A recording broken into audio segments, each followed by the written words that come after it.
Hello and welcome to another Nala Africa Lodge review on another very brisk winter's morning here in KwaZulu Natal province. We are at Lake Eland Game Reserve and it is 0 degrees this morning, but worth getting up to see these beautiful views and enjoy a fresh morning. But bear that in mind if you are traveling to South Africa in winter. It does tend to get very, very chilly, especially on drive, so you might want to pack all your winter warmies, beanies, gloves, everything I'd suggest in the middle of winter. But yeah, it's definitely worth the early morning. There's frost on the grass, it's really beautiful. And we get to review our favorite little camp in KwaZulu Natal, and that is Rhino Sands Safari Camp in Manyoni Private Game Reserve. And for us, this is just such an iconic KZN safari lodge with their red blankets draped over the chairs, with that East African style, the whole camp draped under canvas. It's glamping at its finest. We are huge fans of glamping.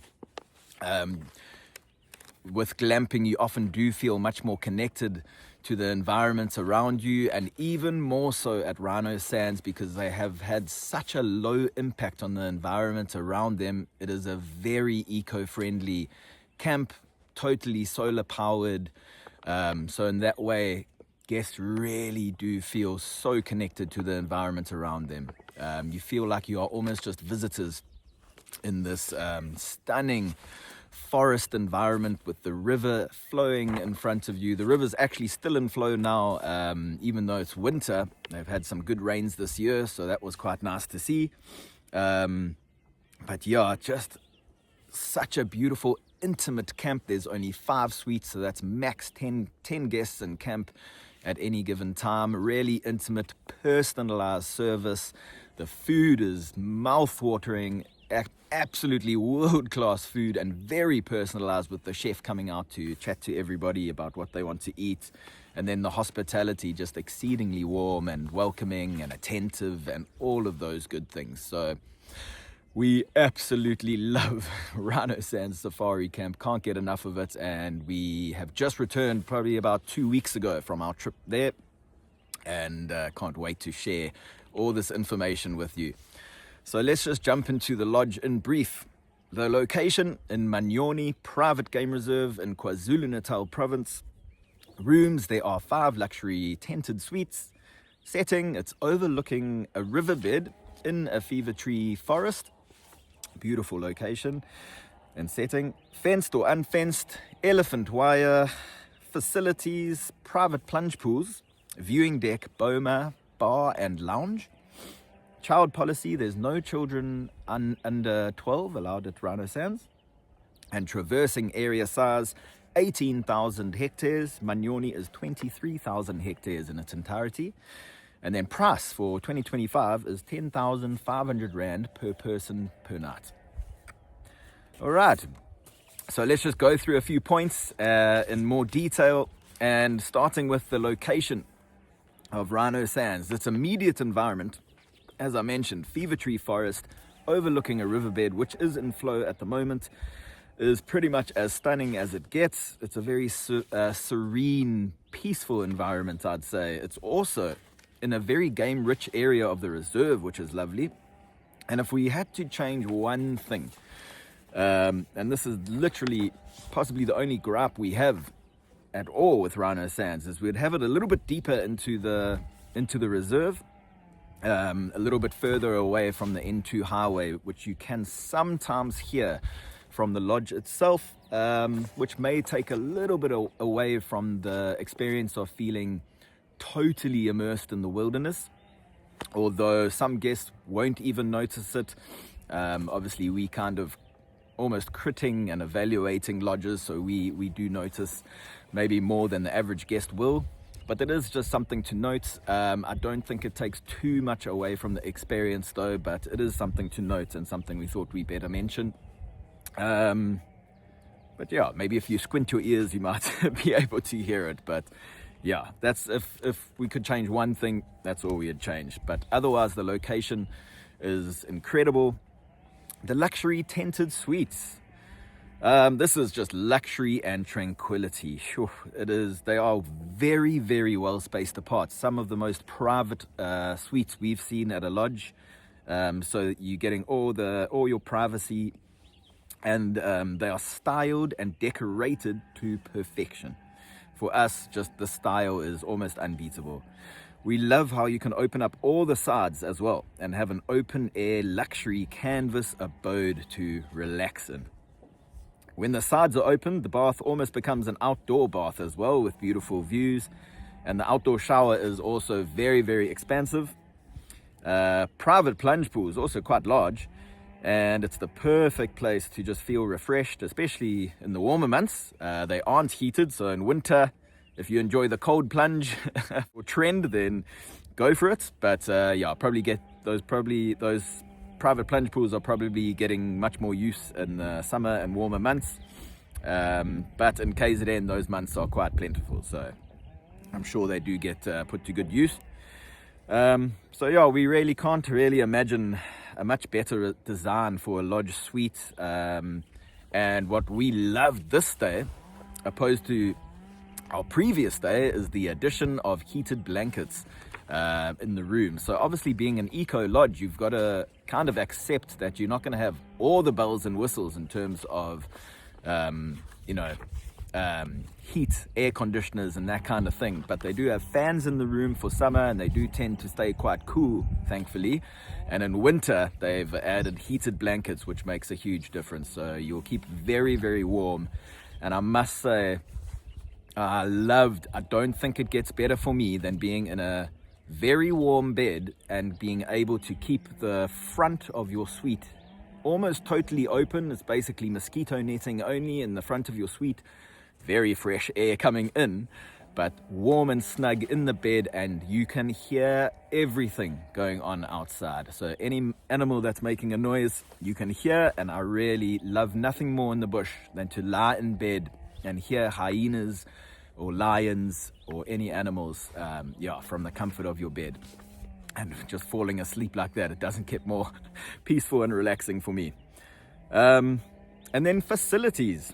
There's actually not too many facilities on offer. So luxury lodge, phenomenal lodge, not too many facilities on offer, which is very interesting. But we feel like that's kind of in keeping with the very relaxing, intimate camp atmosphere here. So I actually feel personally, these are all, sometimes I'll give my personal preference, but please, you let me know exactly how you feel. A lot of guests do enjoy like spa facilities and gym facilities and things like that. For me, at a camp like this, an intimate, relaxing camp, I feel like I'd prefer almost no facilities, which just keeps the camp atmosphere relaxing and very, very quiet.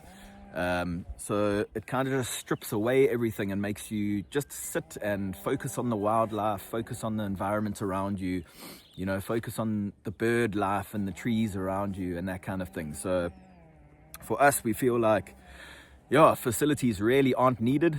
Some guests might have something to say about that. But yeah, I feel like you could just quite easily just read a book in the lounge area, have a nap between drives if you want to. But yeah, for me personally, it would be just watching the wildlife go by, doing a bit of birding, just sitting quietly and listening and enjoying the meals too between game drives. But yeah, the main deck is very beautiful and comfortable, lovely lounge area. Then there's a beautiful boma. We love the look of that boma. And there's just such a nice atmosphere in camp. So yeah, let us know what you think about not having too many facilities in camp. Then food. The food is exceptional at Rhino Sands.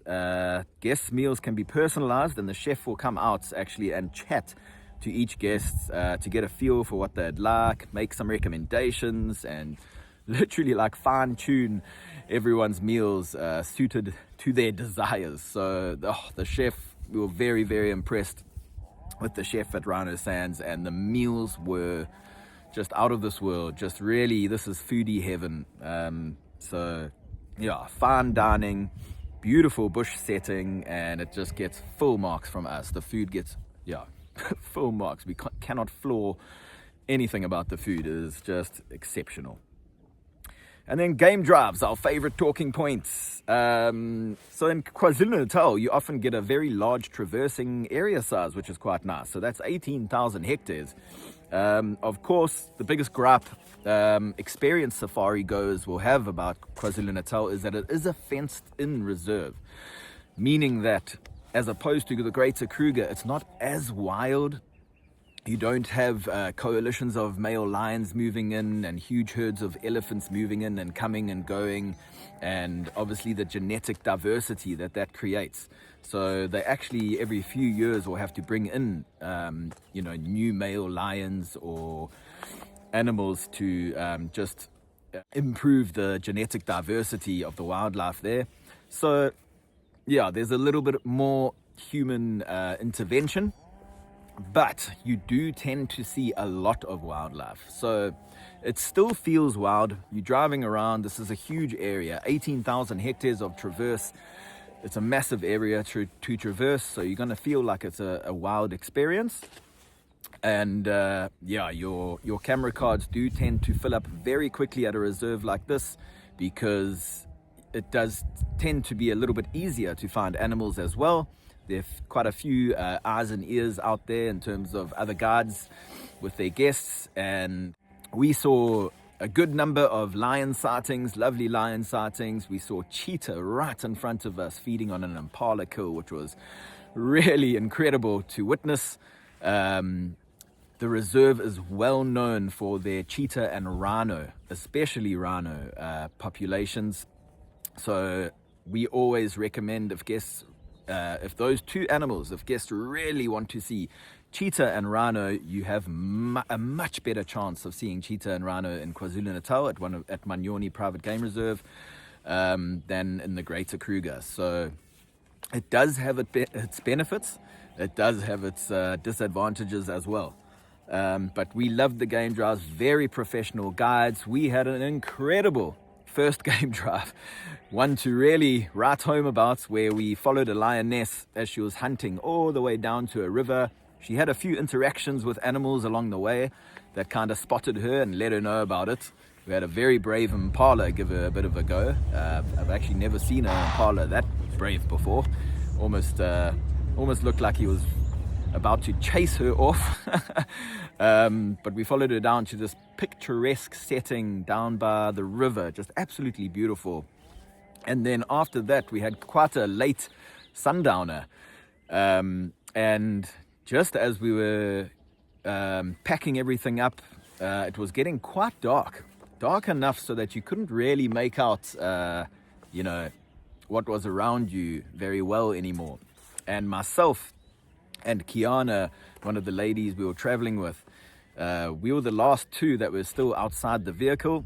I think our guide was on the other side of the vehicle just putting something in or about to get in, and the other lady we were traveling with, B, she was already in the vehicle. And next thing Kiana said, what? I think she said, oh my God, what is that? And we looked, and a few meters, 3-4 meters from us, is just this shape of a big cat. And now it's dark enough so that we can't see details. We can just see that this is a shape of a very big cat right next to us. And I immediately just thought lion, since we had been following this lioness down to the river. And I just thought lion, and I said, get in the vehicle now. So we hopped in the vehicle, almost expecting, almost expecting a disaster, to be honest. But when we shone the spotlight on it, it turned out to be a cheetah. So, which is not too much of a threat to humans, thankfully.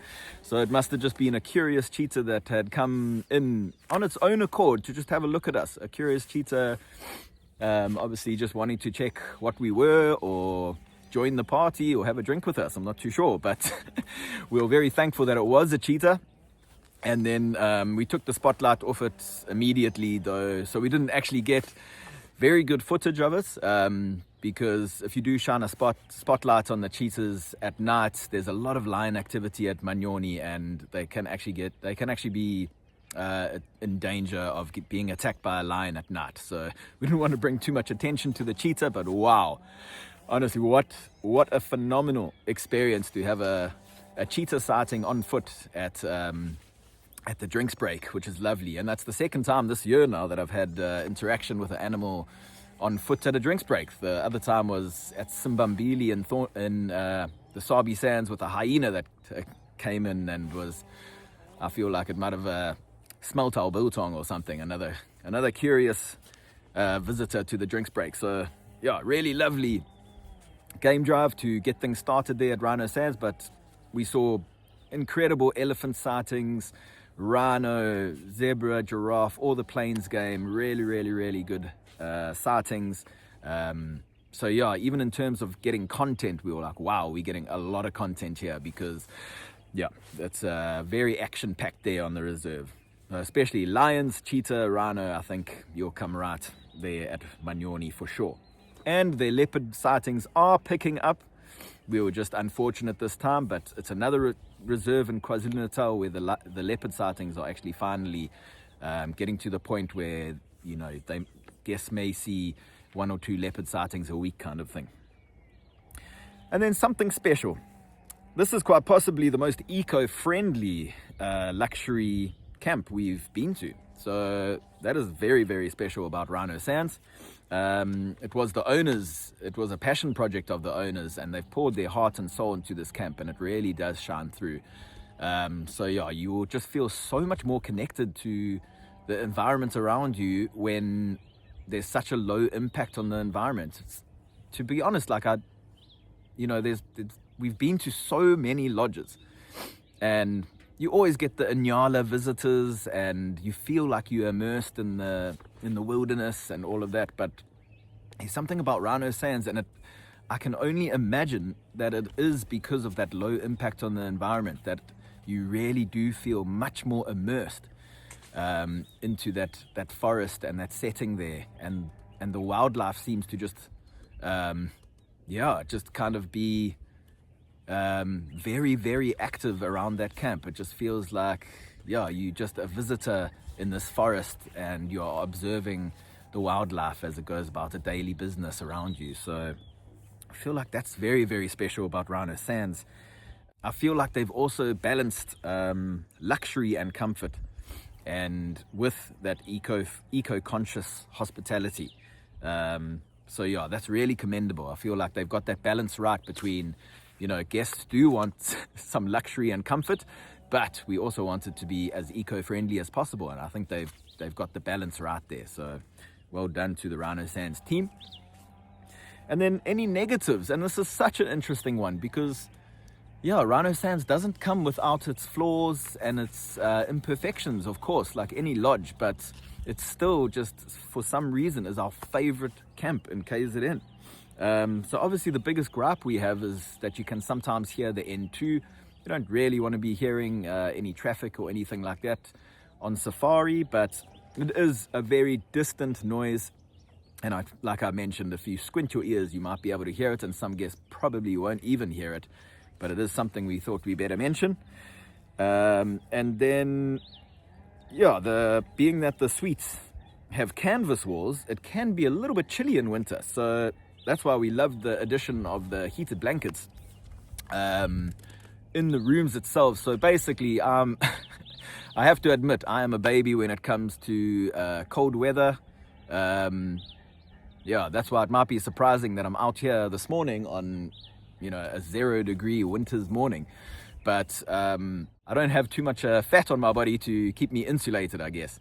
But kind of that moment from when you've showered at night or had your bath at night to drying yourself and getting into bed can be a little chilly in these luxury canvas suites at Rhino Sands. So just bear that in mind. I don't know, some guests may be very sensitive to cold weather.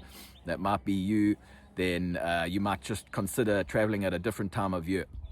But if I didn't struggle too much, I feel like it shouldn't be too much of an issue for 99% of people out there. And then there aren't too many facilities in camp, so basically it's going to be a personal preference thing. If you're someone that needs a spa and you need a gym perhaps you need a hard to view animals or something like that. Although this main area actually almost feels like you're in a hard. That's how lovely and, you know, immersive it feels. But yeah, not too many facilities in camp. So if you someone that really values facilities, then yeah, consider that when choosing your lodge. But like I said, that's more of a personal preference. And then who does it suit? This is perfect for couples. It is such a romantic camp. You can imagine just this kind of glamping where it's at, I don't know, that East African style even. It just feels so romantic. You know, the fire going in the boma. Yeah, the dinners are romantic. It's just such a peaceful, romantic, beautiful environment that it's really going to suit couples and honeymooners especially. And then who it might suit too is bigger groups or bigger families that want to actually hire it out as on an exclusive use basis, because there's only 5 suites. So if you got 8 to 10 people in your group, you could have the whole camp to yourselves, which is really, really special. So yeah, so in conclusion, it is a beautifully styled and intimate camp that is so peaceful and relaxing, and it is immersed in the natural environment with wildlife all around you. And we feel it's priced well for what it offers, both in hospitality and wildlife. It's basically a mid-range, like a mid-range luxury price. And yeah, I feel like you're getting a lot of value for money there, that with that level of luxury, hospitality, style, and then the wildlife viewing experience that you get on game drives. So yeah, let us know what you think about Rhino Sands Safari Camp. We absolutely love this camp. We fell in love with it a few years ago. We had the opportunity to visit again recently and have fallen in love with it all over again. And yeah, we couldn't be more excited to continue to send our guests there. But let us know what you think. Have you visited Rhino Sands before? Have you visited KwaZulu-Natal province before? And let us know if you are interested in visiting KwaZulu-Natal province for your next safari. We'd love to know that, because we feel like KwaZulu-Natal has a lot to offer and is primed for a tourism and safari boom in the coming years. So keep your eyes on that. We'll be making a few more videos about safari lodges in KwaZulu-Natal. But there's so much to do here. We've got the beach, the bush, and the berg. And there could be some very, very unique wildlife viewing opportunities from the beachfront to the bush, which is just exceptional. I think the dream is to one day witness lions on the beachfront in KwaZulu-Natal. I think that would be such an incredible and special and unique experience for people around the world. So yeah, let us know what you think about KwaZulu-Natal. I hope you've heard of it. We are kind of a hidden gem destination, more so than the Greater Kruger, which is obviously much more well known. But yeah, let us know what you think. Leave your comments below, and please reach out if you have any questions about safari in general in South Africa. We'd love to help you. And until next time, cheers guys.